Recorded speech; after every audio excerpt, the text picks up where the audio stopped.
अस्सलाम वालेकुम वरहमतुल्लाहि वबरकातुहू। उम्मीद करते हैं कि आप सभी लोग खैरियत से होंगे। तो आज की इस वीडियो में बताने वाले हैं कि एक नमाजी और शैतान का वाक़या।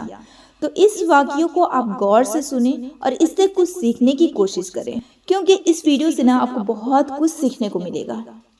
ठीक है, तो आप इसे गौर से सुनें। तो चलिए वीडियो को शुरू करते हैं। एक शख्स अंधेरी रात में फजर की नमाज पढ़ने के लिए घर से निकला। अंधेरे की वजह से उसे ठोकर लग गई और वो मुंह के बल कीचड़ में गिर गया। कीचड़ से उठकर वो घर वापस आया और अपने कपड़े बदलकर दोबारा मस्जिद की तरफ चल दिया। अभी एक दो कदम ही चला था कि दोबारा उसे ठोकर लग गई और वो दोबारा कीचड़ में गिर गया। कीचड़ से उठकर वो फिर दोबारा अपने घर गया और अपने कपड़े बदले और मस्जिद जाने के लिए दोबारा घर से निकला। जैसे ही वो अपने घर से बाहर निकला तो उसके दरवाजे पर उसे एक शख्स मिला जो अपने हाथ में रोशन चिराग थामे हुए था। चिराग वाला शख्स चुपचाप नमाजी के आगे मस्जिद की तरफ चल दिया। इस मर्तबा चिराग की रोशनी में नमाजी को मस्जिद पहुंचने में किसी दुश्वारी का सामना नहीं करना पड़ा। वो खैरियत से मस्जिद पहुंच गया। मस्जिद के दरवाजे पर पहुंचकर चिराग वाला शख्स रुक गया। नमाजी उसे छोड़कर मस्जिद दाखिल हो गया और नमाज अदा करने लगा। नमाज से फारिग होकर वो मस्जिद के बाहर आया तो वो चिराग वाला शख्स उसका इंतजार कर रहा था ताकि उस नमाजी को चिराग की रोशनी में घर छोड़ आए। जब नमाजी घर पहुंच गया तो नमाजी ने अजनबी शख्स से पूछा, आप कौन हैं? अजनबी बोला, सच बताऊं तो मैं इब्लीस हूँ। नमाजी की तो हैरत की इंतहा न रही। उस अजनबी की ये बात सुनकर नमाजी सोचने लगा, इब्लीस शैतान कैसे मुझे मस्जिद तक छोड़ सकता है? उसका काम तो लोगों का बहकाना है। तो उस शख्स ने बड़ी हैरत के साथ इब्लीस से पूछा, तुझे तो मेरी नमाज रह जाने पे खुशी होना चाहिए, मगर तुम तो चिराग की रोशनी में मुझे मस्जिद तक छोड़ने आए। इब्लीस ने जवाब दिया कि जब तुम्हें पहली ठोकर लगी और तुम अपने कपड़े बदलकर मस्जिद की तरफ पलटे तो अल्लाह ताला ने तेरी सारे गुनाह माफ फरमा दिए। जब तुम्हें दूसरी ठोकर लगी तो अल्लाह ताला ने तुम्हारे पूरे खानदान को बख्श दिया। जिस पर मुझे फिक्र हुई कि अगर अब तुम्हें ठोकर लगी तो अल्लाह ताला कहीं तुम्हारे इस अमल के बदौलत तुम्हारे सारे गांव की मगफिरत न फरमा दे।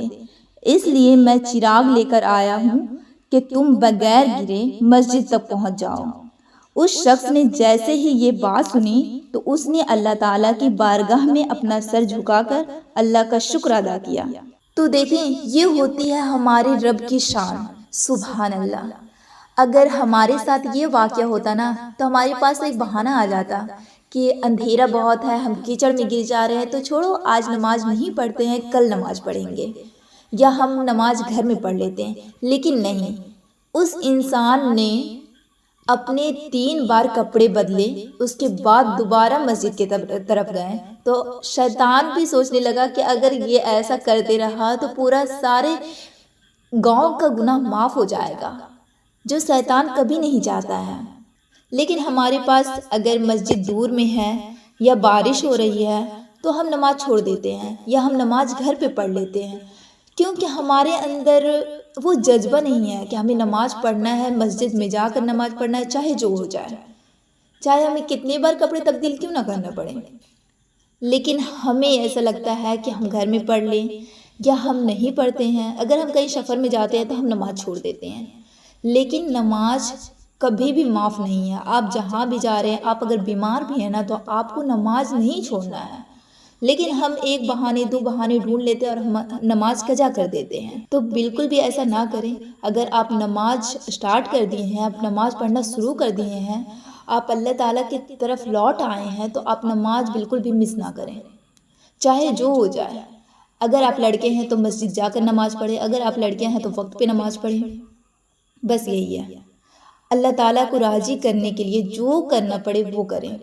तो इंशाअल्लाह उम्मीद करते हैं कि इस वीडियो से आपको बहुत कुछ सीखने को मिला होगा कि एक नमाज की वजह से आपकी गुनाह, आपके तमाम ख़ानदान के गुनाह बख्श दिए जाते हैं, आपके तमाम गांव के लोगों के गुनाह बख्श दिए जाते हैं। तो आप नमाज को बिल्कुल भी मिस ना करें। अगर आपकी मस्जिद घर से बहुत दूर है तो आप नमाज पढ़ने के लिए तो जा सकते हैं ना, अल्लाह ताला के लिए तो आप कुछ भी कर सकते हैं।